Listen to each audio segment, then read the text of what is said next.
Então, estamos de volta aí, tubarões. Então, esse período aqui é conhecido como República Velha. Carnaval na floresta, elite local, ganhando dinheiro, café com leite, vocês ouviram falar isso na escola? Ó, política, zona do café com leite, agrário bombando, era cana-de-açúcar, e não era chamado de café com leite, porque tem lá um composto no Sudeste, Minas Gerais, São Paulo, um pouco interior do Paraná, e quem realmente detinha a produção de café estava com um grande produto na mão. E esses caras mandavam. O que é mandar? É importante entender o que é patrimonialismo nesse sentido. Eu coloco o cara lá. Eu escolho quem vai comandar o Brasil. Sou eu que decido quem vai ser o presidente. Sou eu que decido quem vai ser e ele vai me obedecer. Então, essa época é marcada por isso. Então, se vocês tiverem a oportunidade, existem 2 documentários. Documentários não, é uma série até, que está disponível no YouTube. Alguns talvez já tenham assistido. É Gigantes da Indústria. E tem os gigantes do Brasil, ou seja, gigantes da indústria americana. Vai falar da galera do petróleo, Rockefeller, do aço, Carnegie. Vai falar dos caras que mandavam na bagaça. Mandavam mesmo. Escolhiam um presidente nos Estados Unidos e falavam, é esse cara que vai ser o presidente. Quem assistiu aí o documentário?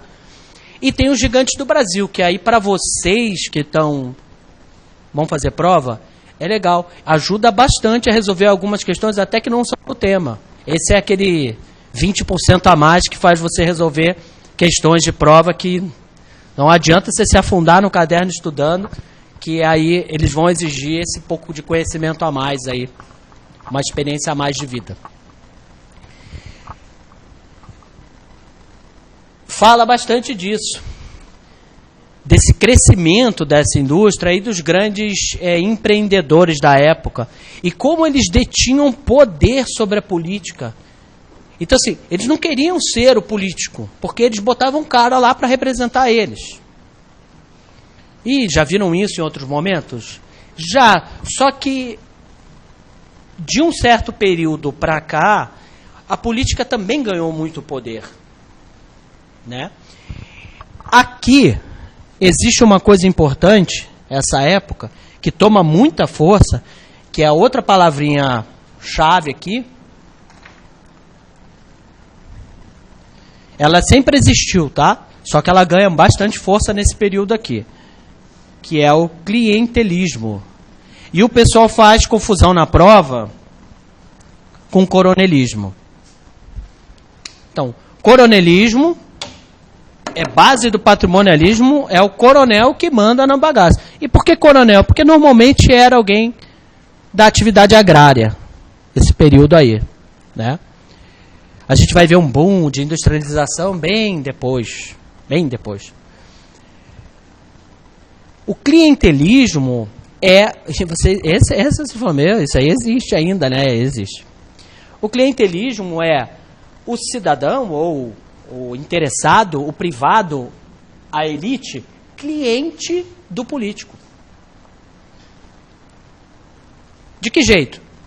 Eu te apoio, eu te ajudo, eu invisto na sua campanha.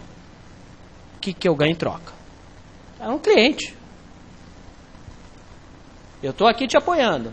O que eu vou ganhar então? Uma terrinha aqui, menos impostos, menos tributos. O que eu vou ganhar? Um cargo. O que eu vou ganhar? Bem comum, clientelismo parece que só cresceu. Mas como essa época ela é rechaçada por falta de controle da esfera federal, ou seja, quem estava lá já era subordinado às grandes elites, o clientelismo nadou de braçada, ou seja, a troca de um favor pelo voto, pelo apoio. Vocês imaginam a importância em 1889 a 1930? É o seguinte, hoje, hoje, assim, que aqueles 15 segundos dá para fazer o quê numa campanha eleitoral na televisão? Nada, né? É só o Enéas. Porque até você que não nasceu na época do Enéas sabe quem é. Ou seja, ele conseguiu criar uma marca, ninguém sabe como, aquela barbona, esquisitão, meu nome é Enéas, e ficou famoso. Ele conseguiu se divulgar num tantinho de tempo absurdo. Mas o cara era realmente muito intelectual, não tem ideia se ele fosse CAC. A época também era boa, prevalecia aquele tipo de estilo, né? Mais de esquerda, mais agressivo e tudo mais, que talvez hoje não, mas ele estava ali meio que na hora certa, no momento certo. Ele conseguiu se divulgar. Hoje, o Bolsonaro começou a fazer uma campanha através de redes sociais muito antes da gente pensar em eleição. Então, assim, há outras ferramentas para você se promover, né? Que não depende da televisão, que também é controlada por uma minoria, né? Que é resultado de todo o resto. Então, você hoje consegue se promover se você tiver ajuda de bons marqueteiros e tudo mais. Legal. Só que essa época aqui não tinha não, cara. Foi panfletinho, é santinho, né? Tem outro jeito. Ou seja, era importante você ter pessoas que tivessem bastante influência. Que chegavam assim, você vai votar em tal, você vai apoiar tal. Não é nem votar, né? Mas você vai apoiar tal. Político nenhum se mantém sem apoio. Nenhum. Cai. Mesmo que seja pela população insatisfeita, ele vai acabar caindo. Legal. Sobre a República Velha, carnaval na floresta, elites mandando bem e clientelismo correndo solto, patrimonialismo, coronelismo, todo mundo feliz, é nós na fita. Só que surge aí a primeira reforma administrativa, a primeira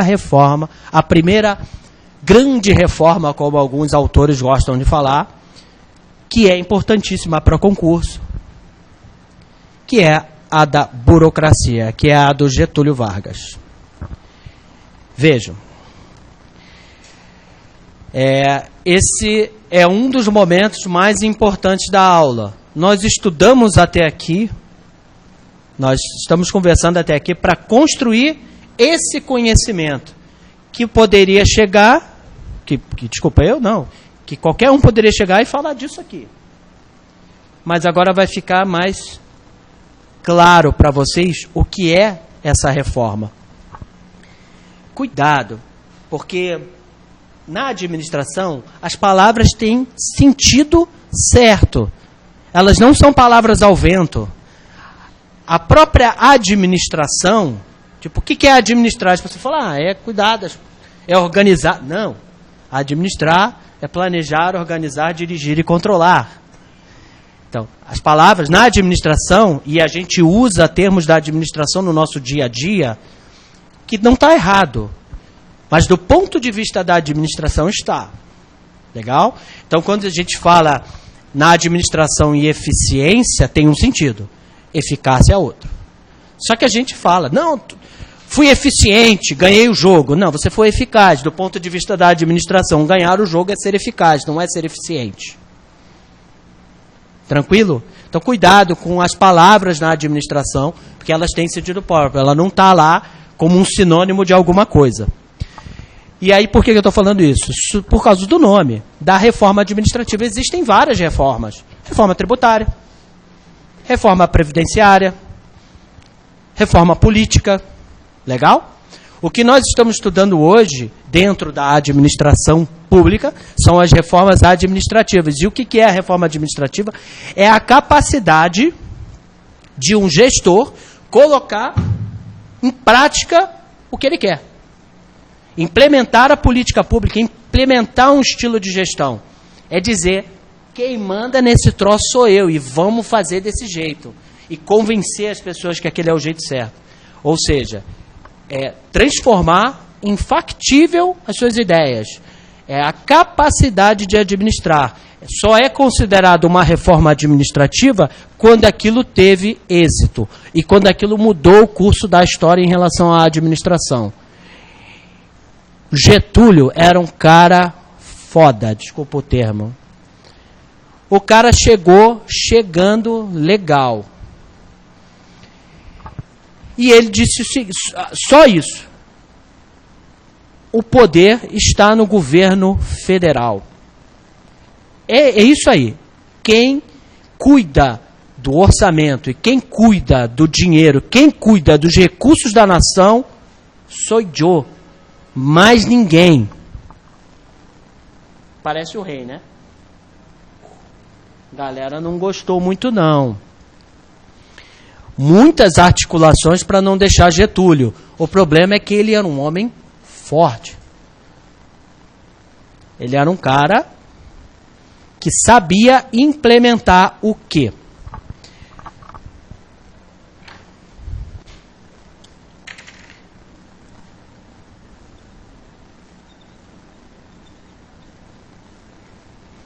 A burocracia. Aí é o seguinte, tubarões.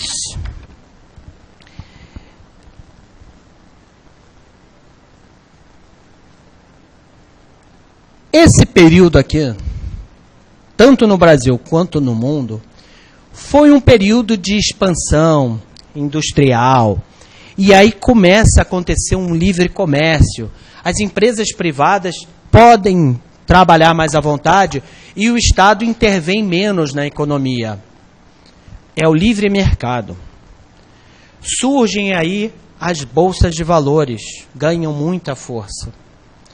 Só que em 1929 há um colapso na bolsa, ou seja, toda aquela especulação criada, alguém um dia descobriu, e as empresas não valem isso tudo.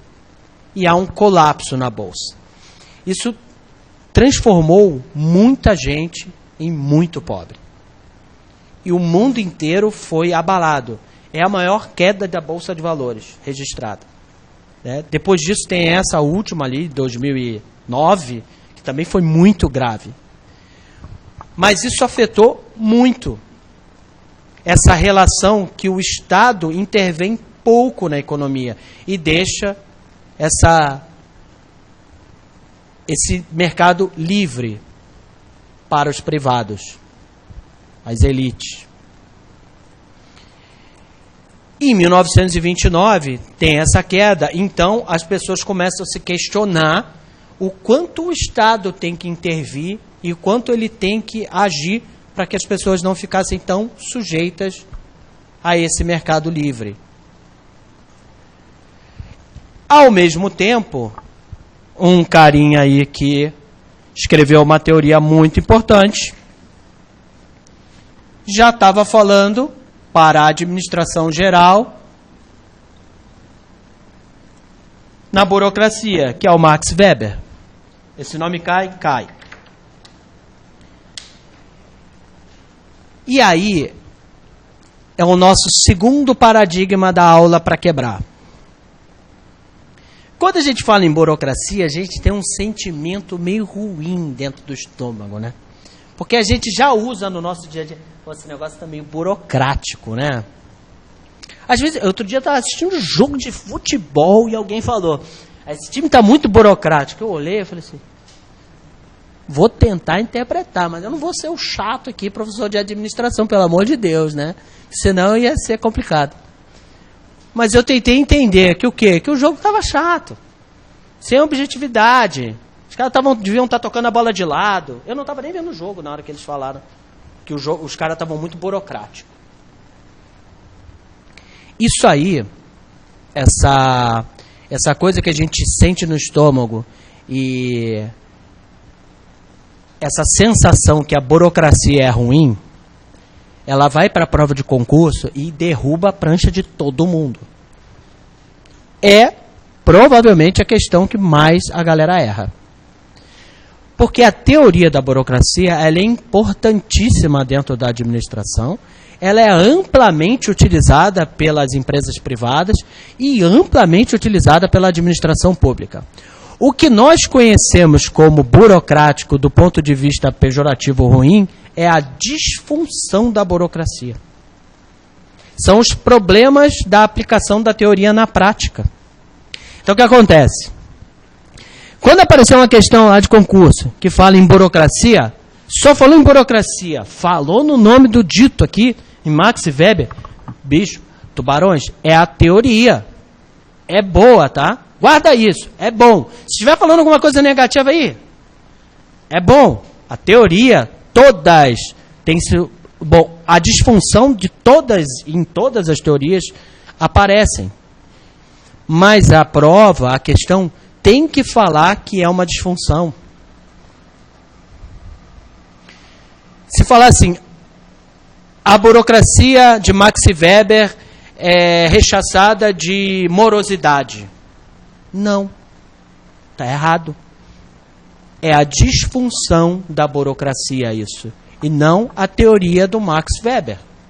E não o que ele teorizou. O que é a teoria?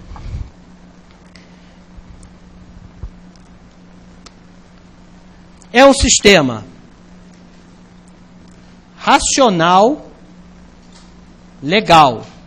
Racional, ou seja, não é para colocar meus amigos, meus familiares aí no poder junto comigo. É baseado em quê? Em conhecimento, em racionalidade, e não em emoções, em intuições.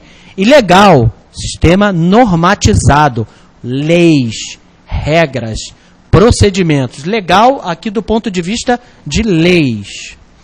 Ele é hierarquizado, ou seja, tubarões, olha só, a corte portuguesa, quando veio para o Rio de Janeiro, aumentou o controle. O aumento de controle faz com que a coroa consiga dizer como vai ser as coisas e como deve funcionar. Então, o sistema hierarquizado, você responde para um chefe, que esse responde para outro chefe, aumenta o controle. Então, a burocracia ela é repleta de hierarquia, um sistema bastante hierarquizado. Uma palavra que está totalmente ligada aí à burocracia e que tem a ver com vocês é a meritocracia. Ou seja, como é um sistema racional, você tem que estar lá porque você comprovou os seus conhecimentos e suas habilidades. Você está lá por mérito. Legal? Está lá por mérito. E onde entra vocês aqui? O concurso público. Você não é escolhido assim. Ah, você. Não, você tem que passar por uma sabatina de provas para poder comprovar que você está apto a assumir um cargo público. Legal? Uma forma de meritocracia. E quando você está lá dentro, quando você já é um servidor, também você vai crescer dentro do cargo ou assumir novos cargos, também cargos por mérito. A meritocracia faz parte do sistema burocrático. A burocracia, ela é isso aqui, ó. Os meios justificam os fins. Aparece em prova? Aparece. Desse jeito? Sim. A burocracia, como ela é um sistema de normas, é um sistema para controlar o que você faz, né? Ela se preocupa exatamente o como faz, o meio. E se você faz tudo como tem que ser feito, o resultado será atingido. Legal? Para a teoria da burocracia, se você faz aquele beabá ali que já está na norma, o resultado é atingido.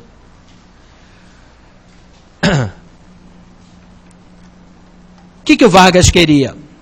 À luz da burocracia. devolver o poder para o governo federal. Combater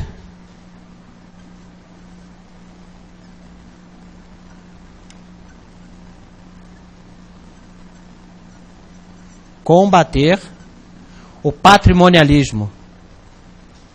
Combater a corrupção dos servidores públicos. Se você não cumprir a lei, você está lascado, filho. E olha, o Vargas ficou um tempinho no poder. Legal. O sistema é racional, legal, altamente hierarquizado, aumenta o controle. Se aumenta o controle, o Vargas começa a tomar conta da bagaça. Num dos episódios lá dos Gigantes do Brasil, tem uma história bem interessante, que é uma delícia, porque para você chegar nessa história em leitura, aí você lê aqui, lê lá, e espaçado assim. E quando você vê no documentário, os caras conseguem fazer aquela síntese em 10 minutos. Existia um grande empresário na época, chamado Guilherme Guinle, e ele vai procurar investimento federal com o governo Vargas, para vocês entenderem o que é o Vargas, o que é a burocracia e quem é que manda no negócio. Para explorar petróleo, para buscar petróleo na Bahia. Acho que Salvador ou outra cidade agora, não me lembro. Mas para explorar, para tentar encontrar. Ele estava certo, por causa de cientistas já tinham apontado, que tinha petróleo ali embaixo.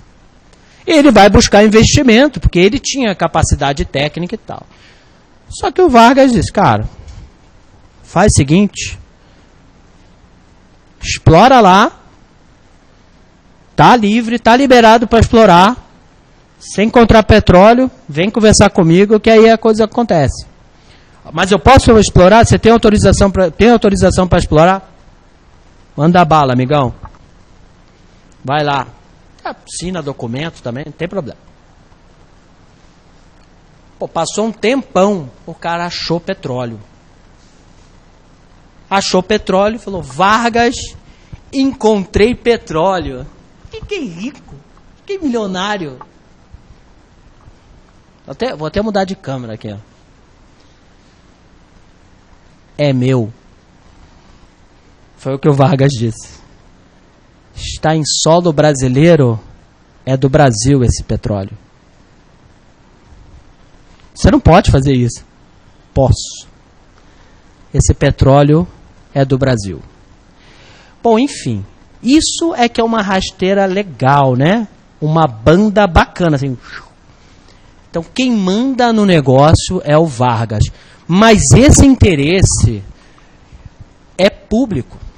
Esse petróleo é nosso. Quando ele assume que é do governo federal, não é para explorar para seu bem. É pela própria riqueza da nação. E ele derruba a pranchinha dos caras aqui, exatamente na mesma moeda que esses caras derrubavam as pranchinhas dos governos. É por isso que, entre outras coisas, ela é considerada uma das maiores reformas administrativas. E é a primeira, por causa desse pulso forte que o Getúlio Vargas tinha em conduzir o dia a dia, a gestão.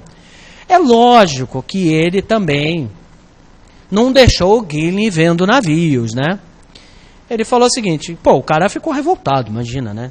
Investiu, sei lá quanto, para poder perfurar solo, para tentar achar petróleo e perdeu tudo o dinheiro. Perdeu todo o dinheiro. Ele falou assim, não, mas cara, você é bom. Eu quero que você conduza um projeto aqui no governo federal. Ou seja, ele não deu o petróleo que o cara queria, mas ele chamou o cara e botou num cargo forte e falou assim, quero que você conduza a primeira companhia siderúrgica nacional, quero que você crie. Vargas trabalhava forte na questão dos insumos, a matéria-prima principal de ter essa produção no Brasil. O petróleo, o aço, enfim, tudo isso aí. E ele chama. O Guinea teve problemas. O mundo, nós estamos falando aqui a partir de 1930, começou a entrar em guerra, na Segunda Guerra e tudo mais. E aí, disse, cara, não tem como fazer com dinheiro nacional, não sem chance, com os recursos da União, de construir uma companhia siderúrgica. O investimento tinha que vir de países ricos, né? Inglaterra, Estados Unidos e tal. E o Guinea vai, porque ele era muito bem relacionado com essa galera de fora, vai buscar dinheiro, os caras em guerra, vendo uma guerra próxima acontecer com a Alemanha. Não, cara, tá louco? Estamos em guerra. Vargão, chama os caras aí, eu quero bater um papo com eles. É o seguinte, os alemães estiveram aqui na Argentina e já deram uma convertida na galera. Os argentinos já estão meio nazistas. Vai rolar uma hora que eu tenho que apoiar um dos lados, né? Estou pedindo investimento para não virar nazista. Cara, Getúlio, né? Por pouco a gente não era nazista também, não estava apoiando aí os alemães. Veio o dinheiro rapidinho. A base Brasil, o tamanho do nosso país, como uma base de guerra, seria um ponto estratégico perdido pelos aliados muito grande se o Brasil se tornasse alemão, do lado da Alemanha da guerra.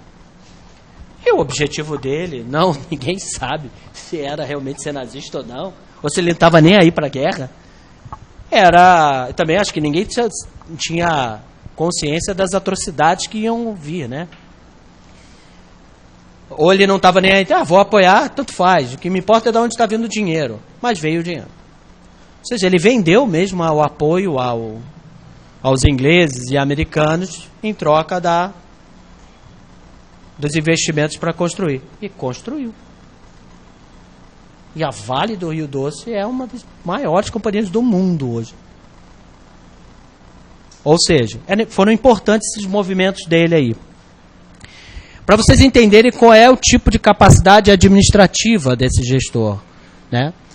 Bom, como todo gestor e como toda teoria tem as disfunções, e a burocracia tem as suas disfunções. Essa época pedia-se realmente que o Estado intervisse mais na economia, né? Então caía como uma luva. Mas ao longo do tempo, isso não é mais tão relevante. E a burocracia transforma o servidor em atendente do sistema, atendente das normas, atendente das leis, e não do cidadão. E o cidadão muda numa velocidade muito rápida, muito mais rápida, que qualquer máquina pública consegue fazer uma curva. Então, na última década mesmo, os nossos anseios já são latentes, já estão conosco.